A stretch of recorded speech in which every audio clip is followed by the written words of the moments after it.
Mais pourquoi on parle français en France? Bah, je vais vous le dire. Bon les gars, au départ, sur le territoire de la France actuelle, on parle pas du tout le français qu'on parle aujourd'hui. On parle les langues celtiques, on parle le gaulois. Et c'est seulement à partir du 1er siècle avant Jésus-Christ, lorsque la Gaule est conquise par Rome, qu'on commence à parler le latin. Et que du coup, les langues latines arrivent en Gaule. Mais dans le quotidien, on parle pas le latin qu'on parle à Rome, on parle un latin beaucoup plus populaire. C'est un latin qui est mal prononcé, les mots sont pas forcément pareils, c'est du latin mélangé au gaulois. Et au 5e siècle, l'Empire romain s'effondre, des peuples germaniques arrivent en Gaule, notamment les Francs qui s'installent, et forcément, la langue évolue. On change la prononciation, on y ajoute du vocabulaire. Elle évolue tellement qu'on parle vraiment plus du tout le latin, mais une langue évoluée du latin. C'est l'ancêtre du français qu'on appelle alors l'ancien français. Et une des premières traces écrites de cet ancien français, c'est le serment de Strasbourg en 842. Le serment de Strasbourg, c'est deux petits-fils de Charlemagne qui font une lettre pour se mettre d'accord. Mais l'ancien français, c'est toujours très éloigné du français moderne qu'on parle aujourd'hui. Et c'est à partir du 9e siècle que cet ancien français se développe selon les régions. Donc on parle pas français de la même manière en Normandie, en Île-de-France ou encore en Picardie. Il n'existe pas encore de bon français unifié dans toute la France. Jusqu'au XVIe siècle, la langue évolue. On parle alors de moyen français. Et en 1539, François Ier signe l'ordonnance de Villers-Cotterêts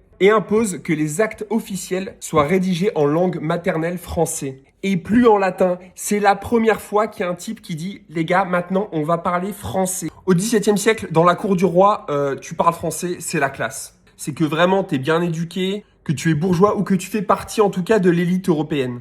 Parce que oui, dans toute l'Europe, parler français, c'est la classe, c'est signe d'un niveau d'éducation hyper important. Et le temps évolue, 19e siècle, les lois Ferry.